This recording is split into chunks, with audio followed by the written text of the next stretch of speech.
an IT person. I mean, I use IT and I'm quite tech aware and use it, but this is not my area of subject of expertise at all. So I'm just going to wrap up at the end with a little bit of just a few slides. I think nothing I'm going to show you will be new. There's no new news. It's really a philosophy, really, and a thought to go away with. Some things that I'd like to share.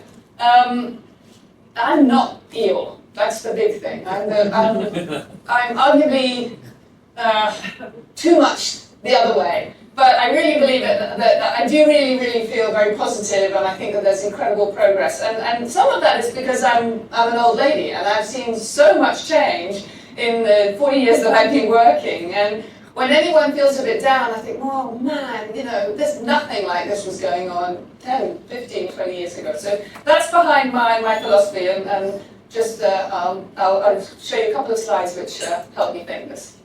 So first of all, and all of this, I'm sure you know all of it, but just think about it as you leave today. Global per capita emissions have peaked, and total emissions will potentially peak soon. So, we've really worked at this, and we've made massive progress. Many countries have decoupled economic growth from CO2 emissions. Amazing. I mean, I know things can change, and there's AI coming, but, this is progress that smart people, committed people did.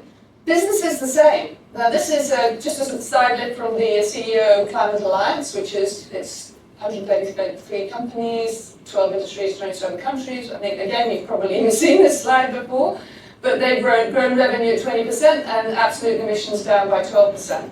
Obviously, Scope 3 was the hardest, but Scopes 1 and 2, they reduced by 25 and 33%. And many of these CEOs will say, thank goodness I did this, because with it came cost saving. And then came inflation after the war, and man, I was so glad that I was able to do this. So now, 92% of CEOs in our studies believe they can grow while reducing greenhouse gas emissions. So we're all in this world where we know this can be done, how are we going to do it, there's lots of tools to use, but that's also a great situation to be in. But we've got to the point where we know it's possible, and we're now going to work it rather than, is this good? Is there a business case? Oh, there's a massive business case. Why? One of the reasons, obviously, is the technologies are getting cheaper. If you look at solar voltaics, it's gone from $359 per unit of electricity down to 40. So it's fantastic. I mean, this is obviously why there's a great drive towards renewables. It's farewell to coal across the world. So we've moved in this direction. Of course, we often highlight the coal that's still being there and the fossil fuels for all the right reasons, but we shouldn't forget that we've made incredible progress. And in May of this year, solar electricity generation surpassed coal in the US for the first time ever. And this is the US, so amazing progress that's being made around the world. And I guess because the majority of the technologies that we have to use to make this change across different sectors are now cost competitive or getting close to it. That's all the green. So you can see we have a lot of progress. Lots of red still to go, and major cost disadvantages, but we're on that journey. And again, when I think about this, I was running global brands. I wasn't working in sustainability. There was no such thing called sustainability. But I was interested in, what are we doing? We're using up too much water, and what's happening in our supply chains. That wasn't long ago that all of this has happened in the last 10, 15 years. So real progress.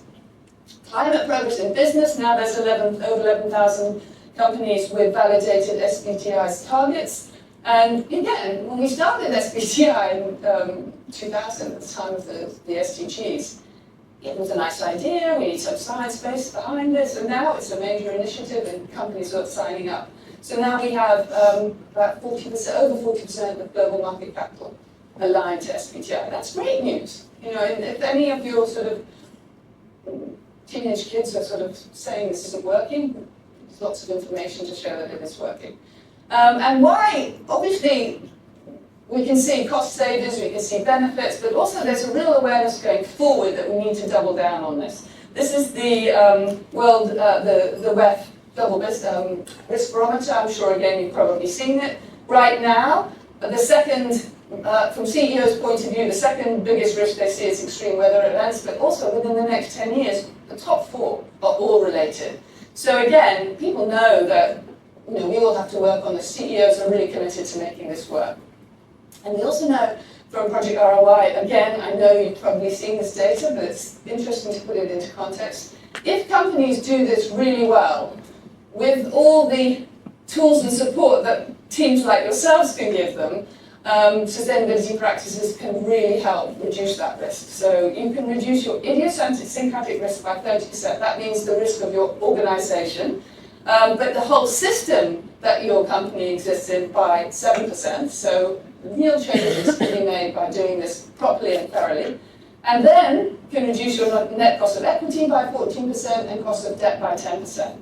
These are just a handful of data points, and I know you've probably seen the slides earlier today showing more and more of this. So there's plenty of reason why this is happening. And this is a big one for all companies, is that these companies will see 30% fewer supply chain disruptions. A massive reason to get behind this and to do it well. So